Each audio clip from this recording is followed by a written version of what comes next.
और एक चीज है आप लोगों को याद रखने जैसी, जैसे दिन का पहला प्रहर अंतिम प्रहर आप लोगों ने समझ लिया है, राइट। तो आप लोगों ने ये 24 तत्व समझा है ना, मतलब 24 तत्व क्या मिच्छामि दुक्कड़म, आवश्यक सूत्र।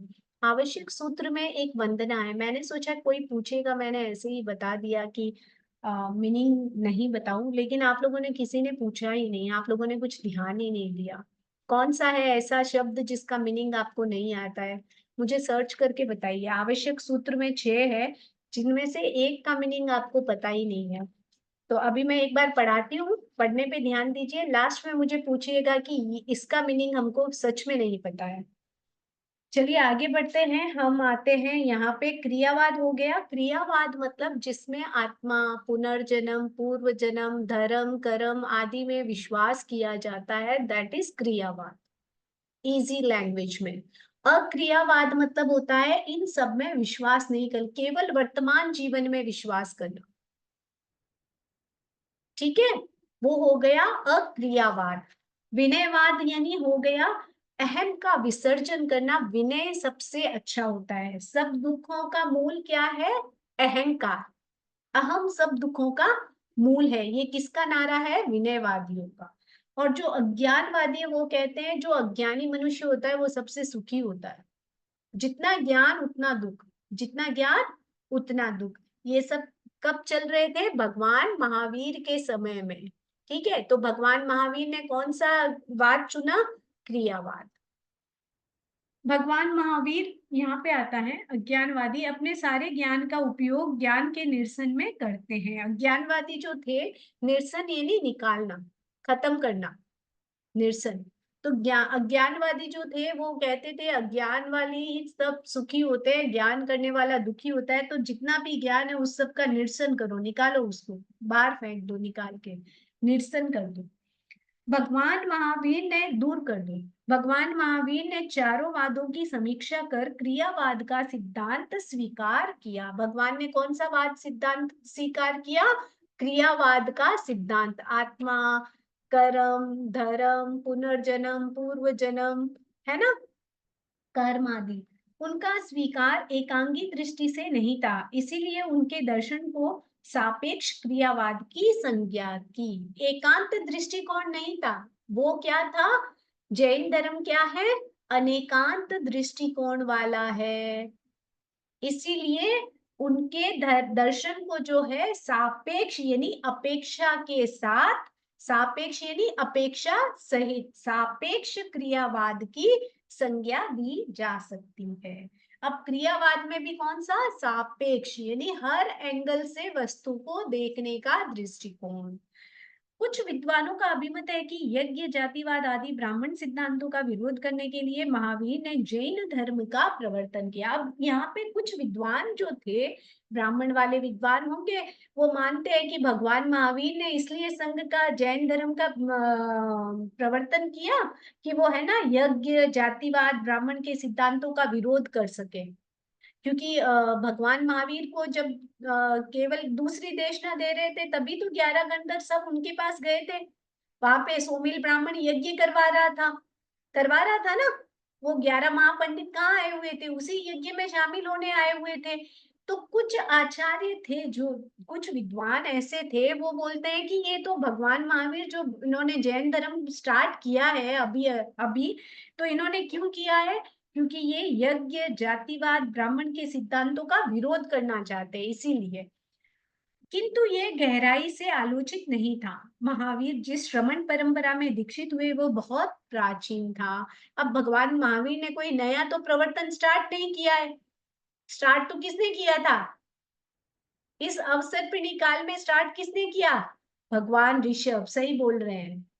भगवान ऋषभ ने स्टार्ट किया था। इस अवसर्पिणी काल के जैन धर्म के प्रवर्तक कौन कहलाए? भगवान ऋषभ। प्रथम प्रवर्तक कौन कहलाए? भगवान ऋषभ, है ना। भगवान ऋषभ से जैन धर्म चला आ रहा है, तो भगवान महावीर ने तो नया कुछ किया नहीं। नया कुछ किया नहीं, जैन धर्म तो सालों से चला आ रहा है, क्योंकि उनके माता पिता कौन थे? भामा देवी और अश्वसेन। अरे भगवान, अरे त्रिशला और सिद्धार्थ किसके फॉलोवर्स थे? भगवान पार्श्व के, भगवान पार्श्व के अनुयायी थे ना।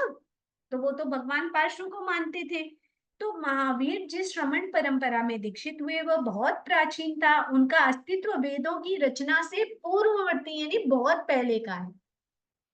जो जैन धर्म है वो उन ब्राह्मणों के वेदों की रचना से भी बहुत पहले का है।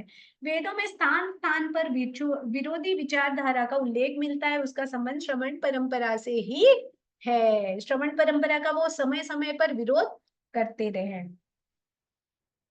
भगवान महावीर का परिवार 23वें तीर्थंकर भगवान पार्श्व के धर्म का अनुगामी था। इस साक्ष्यों से ये प्रतिध्वनित नहीं होता है कि महावीर ने ब्राह्मण सिद्धांतों का विरोध करने के लिए जैन धर्म का प्रवर्तन किया। यहाँ पे आचार्य महाप्रज्ञ जी एकदम क्लियर बताते हैं कि भाई जो इनके माता पिता थे त्रिशला और सिद्धार्थ, वो किसको मानते थे, किसके अनुगामी थे, किसको फॉलो करते थे, भगवान पार्श्व को। मतलब जैन धर्म कोई नया नहीं प्रवर्तित किया है भगवान महावीर ने। जैन धर्म तो सालों से चला आ रहा है, कई करोड़ों अरबों, कितने सागर, एक सागर कितने का है पता है ना, मैंने बताया था। एक पल्ले कुआ, युगलियों के बाल, 100 साल में एक एक बाल निकालना, तो वो तो इतने सालों से चला आ रहा है। तो भगवान महावीर तो उसके अंतिम तीर्थंकर हुए हैं, उस जैन धर्म के, उस परंपरा के अंतिम प्रवर्तक हुए इस अवसर्पिणी काल में। तो जैन धर्म का ये ब्राह्मणों के विरोध के लिए कोई सिद्धांत नहीं बनाया, जैन धर्म का प्रतिपादन नहीं किया, आचार्य महाप्रज्ञ जी कह रहे हैं, वो तो बहुत पुराना है। अहिंसा और मुक्ति ये श्रमण स्तंभ के आधार स्तंभ है। अब यहाँ पे अहिंसा पहले दिया, क्योंकि पहले जो है जीव 6 जीवनी कायों पर दया हिंसा अरे अहिंसा करेगा, यानी हिंसा न करने का संकल्प करेगा, तभी वह मुक्ति के मार्ग पर अग्रसर हो सकेगा। तो जो जैन धर्म है उसमें मेन मानी जाती है अहिंसा और दूसरी मानी जाती है मुक्ति, यानी मोक्ष को पाना। ये श्रमण संस्कृति के आधार स्तंभ है। आधार स्तंभ है यानी पिलर है, मेन बेस है, फाउंडेशन है या बेस है। महावीर ने स्वयं द्वारा व्याख्यात अहिंसा की प्राचीन तीर्थंकरों द्वारा व्याख्यात अहिंसा के साथ एकता प्रतिपादित की। अब यहाँ पे ये मीनिंग निकलता है कि जो भगवान महावीर ने अहिंसा का उपदेश दिया है, जो भी उपदेश दिया था, पहले के जो तीर्थंकर थे उन्होंने भी वैसा ही उपदेश दिया था अहिंसा के बारे में। उसमें एकता, देखो कहने का तरीका चेंज हो सकता है, कहने का तरीका चेंज हो सकता है, सबका अपना अपना हो सकता है, लेकिन सत्य हमेशा सत्य ही होता है, चाहे पहले तीर्थंकर बोले चाहे अंतिम तीर्थंकर कहे, है ना। अगर पहले तीर्थंकर ने कहा होगा कि पृथ्वी काय, अप काय, तेजस काय, वायु काय, वनस्पति काय और त्रस काय की हिंसा मत करो, इनको मारने से पाप लगता है ना, कर्मों का बंध होता है, इनको परितापित मत करो, आदि आदि बातें जो भी। अगर भगवान ने कहा होगा कि 6 जीव निकायों की हिंसा करने से ऐसे पाप लगता है, सेम ही हो गई ना। एक एग्जाम्पल दे रही हूँ। तो सत्य का जो भी प्रतिपादन होता है वो पहले के जो तीर्थंकरों ने कहा और भगवान महावीर ने कहा, उसमें एकता प्रतिपादित करते हैं, मतलब सिमिलैरिटी से बताते हैं। भगवान महावीर ने भगवान महावीर जैन धर्म के प्रवर्तक नहीं किंतु उन्नायक थे, यानी जैन धर्म के प्रवर्तक नहीं थे, वो उन्नायक यानी उन्नत करने वाले, ऊंचा रखने वाले, जैन धर्म को ऊंचा उठाने वाले उन्नायक थे।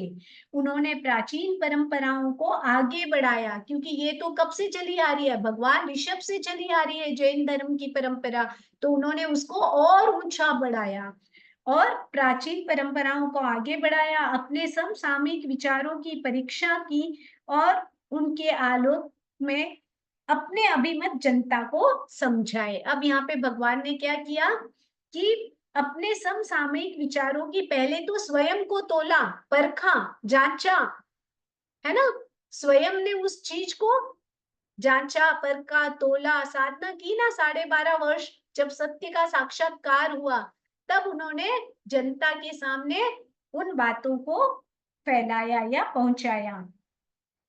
जनता को समझाया। उनके विचारों का आलोचना पूर्वक विवेचन सूत्र कृतांग में मिलता है। वहां पंच महाभूतवाद, एकात्मवाद, तज्जीव तत्शरीरवाद, अकारवाद, अकारकवाद, शतात्मवाद, नियतिवाद, सृष्टिवाद, कालवाद, स्वभाववाद, यादृच्छवाद, प्रकृतिवाद आदि अनेक विचारों की चर्चा और उन पर भगवान का दृष्टिकोण प्राप्त है। मतलब ये इतने प्रकार के जो वाद बताए हैं कि मतलब आत्मा और शरीर भिन्न है क्या, ऐसा होता है क्या, ये मतलब ये जो लोक है यहाँ पे 6 जीव निकाय कैसे है, किस अपेक्षा से है, नियतिवाद, जैसे गोशालक था मांकली गोशालक था, नियतिवाद का आचार्य था। ठीक है, तो वो क्या कहता था, जो भी होता है सब पहले से फिक्स्ड होता है। नियति मतलब जो भी हुआ, जो हो रहा है वो सब नियति है, मतलब फिक्स्ड है, कुछ करना नहीं है। तो ये ऐसे ऐसे कई वाद थे, एकात्मवाद, अकारकवाद, ये सारे वाद हैं। इनकी चर्चा कहाँ मिलती है? सूत्र कृतांग में बहुत अच्छा इसका पूरा वर्णन मिलता है। और भगवान का दृष्टिकोण प्राप्त है, यानी भगवान ने उसका प्रत्युत्तर कैसे दिया, क्योंकि बहुत सारे लोग भगवान के पास आते हैं चर्चा करने के लिए। स्कंदक परिव्राजक आदि सुना है, तापस आदि आते थे। परिव्राजक ही नहीं, तापस के रूप में जो होते हैं ना ये सन्यासी आदि, तो परिव्राजक।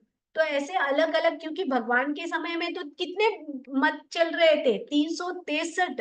लेकिन ये सबसे बड़ी बात थी कि कितना भी कुछ भी चल रहा होता, लोग इतने फ्लेक्सिबल होते थे, जहां उनको सही मिला तो वो उसमें चले जाते थे। जैसे कोई ब्राह्मण है, जैसे इंद्रभूति, अग्निभूति, ये सब ब्राह्मण थे ना, वेद वेदांत के ज्ञाता थे। जैसे ही उन्हें सत्य का साक्षात्कार भगवान से मिला तो वो भगवान के चरणों में अर्पित हो गए, है ना। हरिभद्र सूरी की आपने याकिनी महत्तरा वाली आपने स्टोरी पढ़ी होगी, इसमें भी आएगी आपके। क्या हुआ, वो अपने सोने की निसंगनी और पेट पर पट्टा बांध के चलते थे ना, क्या बोलते थे, मेरे ज्ञान जितना ज्ञान नहीं है, और मुझसे जो शास्त्रार्थ करेगा वो अगर नरक में भी चला जाए, मैं नीचे ऊपर कहीं चला जाए, सीढ़ी से मैं उसे ढूंढ लूंगा जाके। सीढ़ी कितनी, इतनी। तो वो एक अहंकार था। और जब याकिनी महत्तरा का वो चक्रवर्ती वासुदेव वाला सूत्र सुन के वो समझ नहीं पाता है, तो वो बोलता है क्या है, क्या है, तुम गलत शलत अनशन कैसे बोल रही हो। तो बोले रात का टाइम है, आपको आना ही नहीं कलपता, आप आए क्यों हो, तो मीनिंग बताओ। तो बोले मीनिंग क्या बताना है, रात को कौन साध्वियों के स्थान पे आता है, मीनिंग पढ़ना है तो मेरे गुरु के पास जाओ। तब उन्हें वो शिक्षा मिलती है कि मैं जिस ज्ञान पर इतना अहंकार कर रहा हूँ, मुझे तो पूरा ज्ञान ही नहीं है।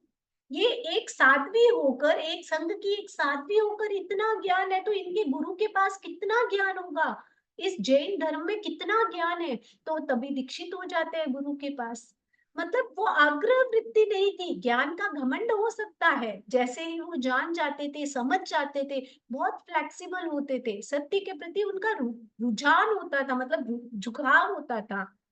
और आजकल बोल दो तो बाप की तलाई में कीचड़ निकले तो भी वही खाऊंगा, वो वाली कहावत है। कोई धर्म पुराना होने से अच्छा होता है, कोई नया होने से अच्छा नहीं। इस मान्यता में मुझे सत्य की ध्वनि सुनाई नहीं देती है। अब यहाँ आचार्य महाप्रज्ञ जी बहुत अच्छा कहते हैं कि भाई कोई धर्म पुराना होने से अच्छा नहीं, कोई जरूरी नहीं है कि वो बेस्ट ही है पुराना इसलिए, और नया वाला बेस्ट नहीं हो सकता, अच्छा नहीं हो सकता, क्योंकि वो जस्ट अभी बना है। तो कोई धर्म पुराना होने से अच्छा होता है, नया होने से अच्छा नहीं होता है, इस मान्यता में मुझे सत्य की ध्वनि नहीं सुनाई देती। कौन कह रहे हैं? आचार्य महाप्रज्ञ जी। फिर भी इस सत्य पर आवरण नहीं डाला जा सकता है। श्रमण परंपरा प्राग वैदिक और भारतीय जीवन में आदि काल से परिव्याप्त है। प्राग वैदिक, वेदों से भी पुरानी, प्राग वैदिक यानी वेदों से भी पुरानी, बहुत पुरानी, क्योंकि भगवान ऋषभ है। भगवान ऋषभ के समय में बहुत सारे साधु, ऐसे कहा जाता है, एग्जैक्टली तो क्या था मुझे नहीं पता, मैंने जितना पढ़ा, जैसे मरीचि था उनका पुत्र, तो वो बोला मैं तो इतना वो नहीं कर सकता हूँ, 5 महाव्रतों का पालन नहीं कर सकता, तो वो बाहर निकल गया, है ना। तो वो जो भी आते थे उनको भगवान के शासन में भेज देता था ऋषभ के पास दीक्षित होने। फिर लास्ट में उसने अपनी शिष्य बनाए कि भाई अभी मुझे भी शिष्य चाहिएंगे।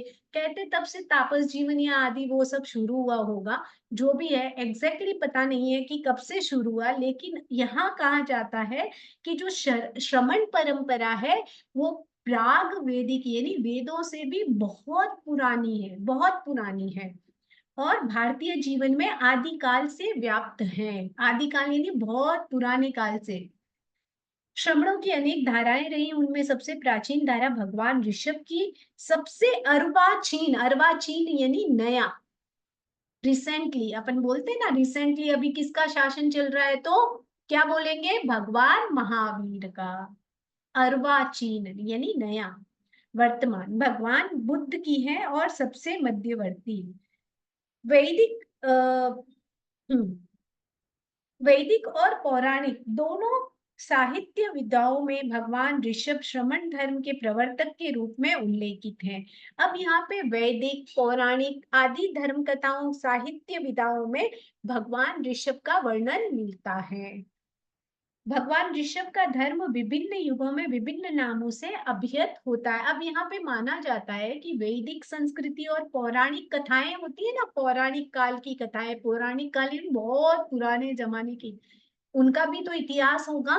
तो वो कहते हैं कि वहां भगवान ऋषभ का उल्लेख आता रहता है, लेकिन अलग अलग नामों से, अलग अलग नामों से। भगवान ऋषभ का धर्म विभिन्न युगों में विभिन्न नामों से अभिहित होता है। धर्म आदि में उसका नाम श्रमण धर्म। अब यहाँ पे भगवान, हमारे जो हम जैन धर्म कहते हैं, तो इस धर्म का नाम सबसे पहले क्या नाम था,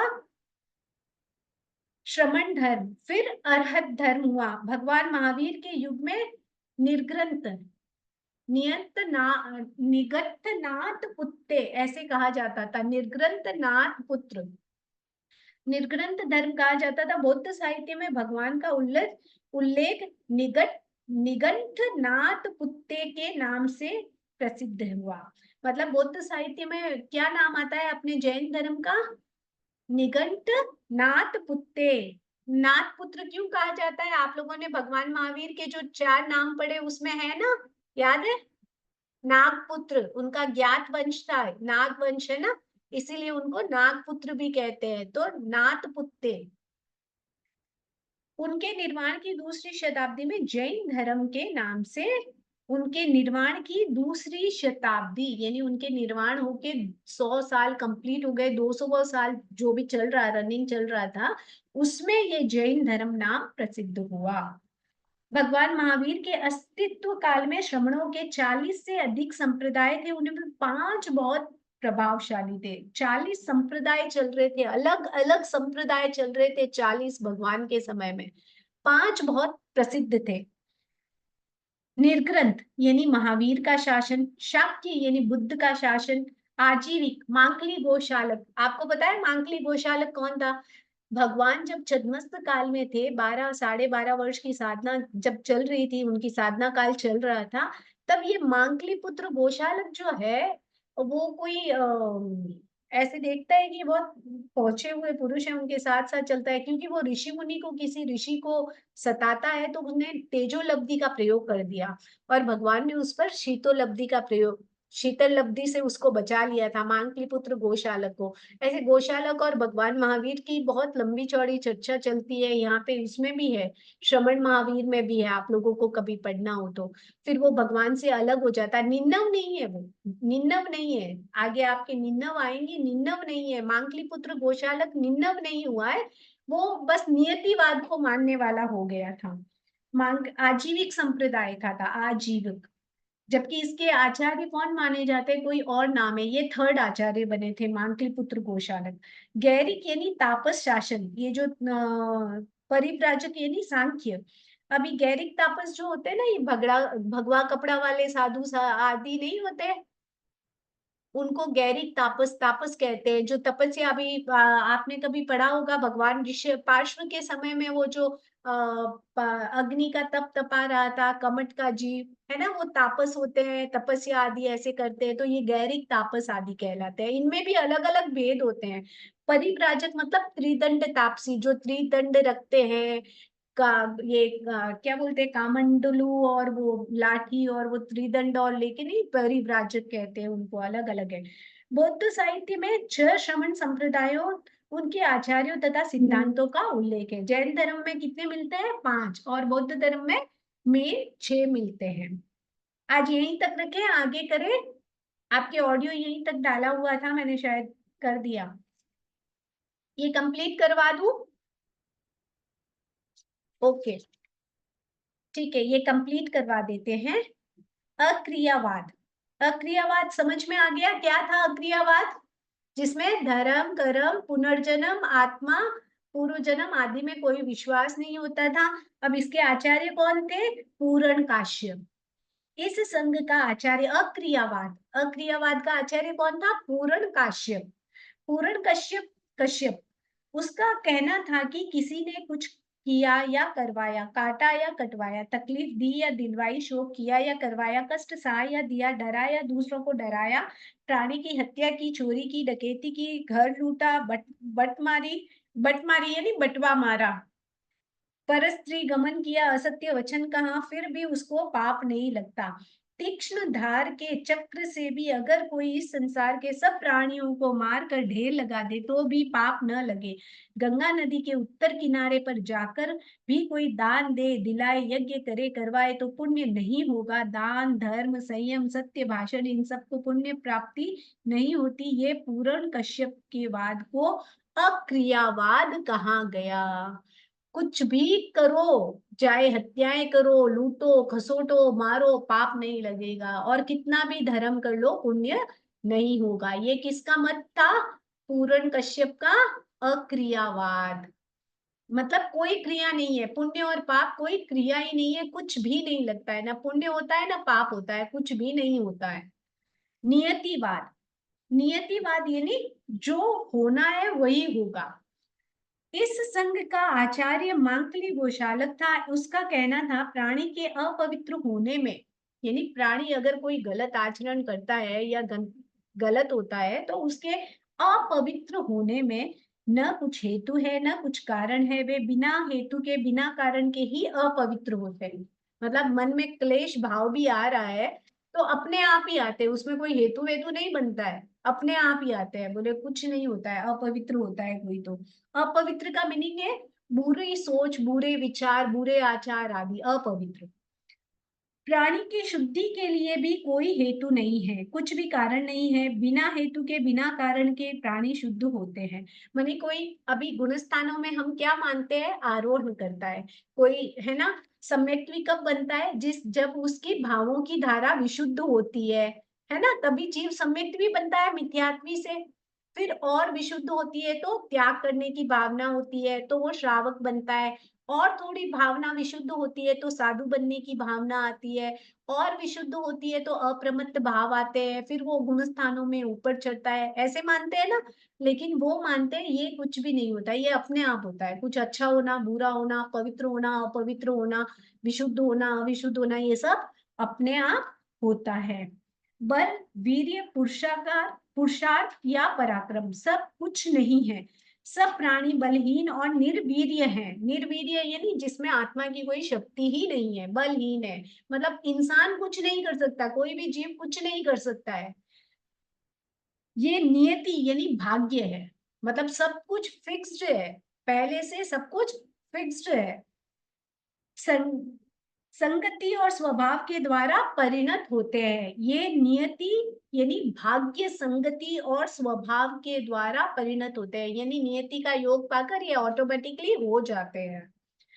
अक्लमंद और मूर्ख सबों के दुखों का नाश 80 लाख के महाकल्पों के फेरे में होकर जाने के बाद होता है। इस मांकली गोशालक के मत को संसार शुद्धि के वाद कहते हैं, इसी को नियतिवाद भी कहते हैं। कोई कितना भी धर्म करे, कर्म करे, पाप करे, कुछ भी करे, कुछ भी हो, वो सब ऑटोमेटिकली अपने आप होता है। और वो उसे, वो अपन बोलते हैं ना 84 लाख जीवा योनि बोलते हैं ना, तो वो 80 लाख महाकल्प मानता है कि उस फेरे में तो सबको घूमना ही पड़ेगा। उस फेरे में सबको घूमना ही पड़ेगा, चाहे कोई कितना कुछ भी कर ले। तो ये नियतिवाद कहलाया। क्या कहलाया? नियतिवाद। मांकली गोशालक का। उच्छेदवाद यानी जड़ से खत्म कर देना, उच्छेदवाद। इस संघ के प्रमुख थे अजित केश कंबली। उनका कहना था कि दान, यज्ञ तथा होम ये सब कुछ भी नहीं है। भले बुरे कर्मों का फल नहीं मिलता, न इहलोक है न परलोक है। चार भूत यानी पृथ्वी, अप, तेजस और वायु, इनसे मिलकर क्या बना है? मनुष्य बनता है। और जब वह मरता है तो पृथ्वी धातु पृथ्वी में, अपो धातु पानी में, तेजो धातु तेजो और वायु वायु में मिल जाता है। इंद्रिया सब आकाश में मिल जाती है। कहते हैं ना पंचभूत, चार भूत। तो यहाँ पे इन्होंने चार भूत की व्याख्या की और पांचवा इंद्रियों को कहाँ कर दिया? आकाश में। मरे हुए मनुष्य को चार मनुष्य अर्थी पर सुलाकर उसका गुणगान करके लेके जाते, उसकी अस्थि सफेद हो जाती है, आहुति जल जाती है। दान का पागलपन मूर्खों ने उत्पन्न किया। अब ये दान देने की जो विधि है, तो ये कौन कह रहा है? उच्छेदवाद के कौन थे प्रमुख? अजित केश कंबली। अब ये बोलते हैं कि ये जो दान देने की विधि है, दान देने का ये जो स्टार्ट किया है, किसने किया है? पागलों ने, मूर्खों ने, के दान दो, ये मूर्खों ने स्टार्ट किया है। तो जो आस्तिकवाद कहते हैं वे झूठा भाषण करते हैं। आस्तिकवाद यानी आस्तिकता रखना, विश्वास करना, धर्म कर्म आदि में जो विश्वास करते हैं आस्तिकता बोलते हैं ना। एक होता है नास्तिक, एक होता है आस्तिक। धर्म कर्म फल आदि में, पुनर्जन्म पूर्व जन्म में विश्वास करता है वो होता है आस्तिक। और जो इनमें विश्वास नहीं करता वो होता है नास्तिक। तो वो बोल रहे हैं कि ये जो आस्तिकवाद है वो सब झूठा भाषण करते हैं। ये जो भी आस्तिकवाद को मानने वाले हैं ना, ये सब झूठा भाषण करते हैं, व्यर्थ ही बड़बड़ करते हैं। अक्लमंद और मूर्ख दोनों की मृत्यु के बाद उच्छेद हो जाता है, यानी खत्म ही हो जाते हैं। पृथ्वी का वो चार धातु से मिला था और चार धातु में मिक्स हो गए, उसके बाद कुछ नहीं रहता है। ये कौन सा वाला है? ये अक्रियावाद वाले जो आए थे ना, विनय, उसका है यहाँ पे उच्छेद। अजित शंकली, उच्छेद हो जाता है इन शब्दों में। और मृत्यु के बाद कुछ भी अवशेष नहीं रहता है। अजीत केश कंबली के इस मत को उच्छेदवाद कहा है। मतलब जन्म मरण आदि में कोई विश्वास नहीं था, कुछ भी विश्वास नहीं। अन्योन्यवाद, इस संघ के आचार्य पकुत कात्यायन हुए हैं। ये कात्यायन उनका गोत्र था, जो पकुत थे ना उनके गोत्र था, तो उनके गोत्र को ही साथ में ले लिया, पकुत कात्यायन। उसका कहना था सातों पदार्थ न किसी ने किए न किसी से करवाए, वे वंद्य कूटस्थ तथा खंबे के समान अचल है। अब यहाँ पे सातों पदार्थ, उनका कोई एक ये जो पृथ्वी अप तेजस वायु सुख दुख जीव, ये सात पदार्थ है। वो क्या मान रहे हैं? पृथ्वी अप तेजस वायु सुख दुख और जीव, ये सात पदार्थ है ना, इनको न किसी ने करवाया, मतलब कूटस्थ है, नित्य है, मतलब कभी खत्म ही नहीं होंगे।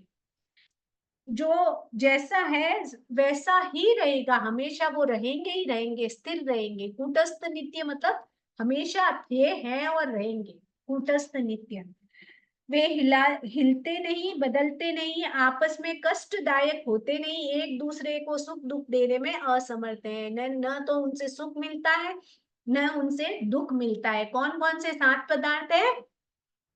पृथ्वी अप तेजस वायु सुख दुख और जीव, ये सात पदार्थ। इनमें मारने वाला, मार खाने वाला, सुनने वाला, कहने वाला, जानने वाला, जनाने वाला कोई नहीं है। जो तेज शस्त्रों से एक दूसरे का सिर काटते कटवाते हैं, खून नहीं करता, सिर्फ उनका शस्त्र इन सात पदार्थों के अवकाश यानी रिक्त स्थान में घुसता है, इतना ही है। पकुत कात्यायन के इस मत को अन्योन्यवाद, मतलब किसी को मार दो तलवार से, तलवार तो खाली उन सात पदार्थों के बीच में से होके निकली है, मारना मारना कुछ नहीं है। वो बोले मरा मारा कुछ नहीं है, वो तो सात पदार्थों के बीच में से निकल गई है। तो ये उनका मत था। किसका था? अन्योन्यवाद, पकुत कात्यायन का। चातुर्याम संवर्धन, चातुर्याम संवर्धन मतलब चार याम। इस संघ के आचार्य निगंत नाथ पुत्र यानी तीर्थंकर महावीर थे। अब यहाँ पे चातुर्याम संवर्धन क्यों, संवरवाद क्यों माना चातुर्याम? क्योंकि पहले से चातुर्याम धर्म चलते आ रहा था, लेकिन भगवान के समय में पांचयाम ध्यान संघ की स्थापना हुई, यानी पांच महाव्रतों की आराधना करने वाला साधु। और पहले क्या होता था? चार महाव्रत ही मानते थे वो। अब वो ब्रह्मचर्य और अपरिग्रह दोनों को साथ में ही ले लिया था। विक्षेपवाद, इस संघ का आचार्य संजय वेलिट्टी पुत्र था। वह कहता था कि परलोक है या नहीं ये मैं नहीं समझता, परलोक है या नहीं भी नहीं, परलोक नहीं है ये भी नहीं, अच्छे या बुरे कर्मों का फल मिलता है ये भी नहीं मानता, नहीं मिलता है ऐसा भी नहीं मानता। मतलब वो बीच वाली सिचुएशन रहती है ना कि हो भी सकता है नहीं भी हो सकता है। तो ये जो संजय वेलिट्टी पुत्र थे, इनका विक्षेपवाद था, मतलब हो भी सकता है नहीं भी हो सकता है, तो वो बीच वाली कंडीशन थी, है ना। रहता भी है नहीं भी रहता, तथागत मृत्यु के बाद रहता है या नहीं रहता है ये नहीं समझता, वह रहता है ये भी नहीं ये भी नहीं है, वह नहीं रहता है ये भी नहीं है। इस बात को विक्षेपवाद कहा, मतलब मिडल वन, कि भाई उसको कंफ्यूजिंग वाला बोलते हैं ना कि हो सकता है नहीं भी हो सकता है, मरकर जीव वो अन्य योनियों में पैदा हो सकता है, हो भी सकता है नहीं भी हो सकता है, मतलब हो सकता नहीं हो सकता वाली वाली कंडीशन। तो ये विक्षेपवाद है, इनके आचार्य को संजय वेलिट्टी पुत्र का है। आज यहीं तक रखते हैं, महावीर का धर्म और गणतंत्र ये कल से करेंगे, ठीक है। अब आपके ये कंप्लीट हो जाएगा, तो थर्ड से हम देखते हैं, काफी है, ठीक है, ये 2 दिन में शायद हो जाएगा। उसके बाद आपकी क्लासेस संतोष जी लेंगे, ठीक है।